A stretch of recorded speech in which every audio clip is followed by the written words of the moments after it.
Alors la tradition de broderie en Bretagne, puisqu'on peut généraliser pour la Bretagne, elle naît après la Révolution. Tous les pays bretons se sont appropriés la broderie.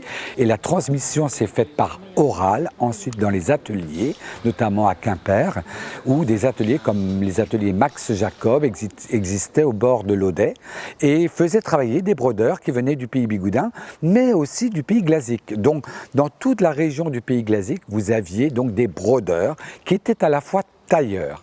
Il faut associer les deux métiers. Quimper, qui avait cette broderie très particulière qui s'appelle la broderie glazique. Pourquoi glazique?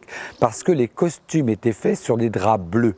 Et donc c'est sur ces draps bleus qu'était brodée cette broderie glazique avec des fils de soie qui était remarquable par les motifs et par ses couleurs.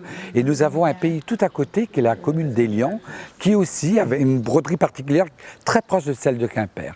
Donc Quimper, qui avait cette broderie glazique, et les femmes, qui s'appelaient les Borlédaines, qui avaient aussi une broderie or sur leur costume, qui faisait donc la richesse et la beauté de cet ensemble du pays glazique.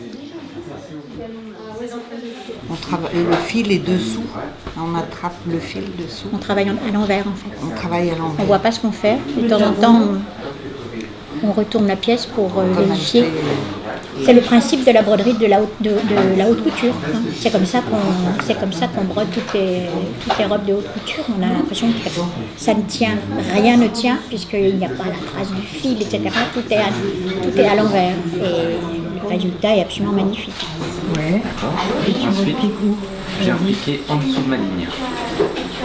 Je commence par le foncé. Ouais, on peut faire foncé, moyen, clair, ou même un foncé de moyen, de clair. Au niveau de l'évolution, il y a l'utilisation qui est très importante. On ne va pas leur proposer de faire du costume traditionnel ou de la coiffe, sauf si le projet vient de la personne. Là, il n'y a aucun problème, on peut très bien faire de la reproduction de vêtements traditionnels.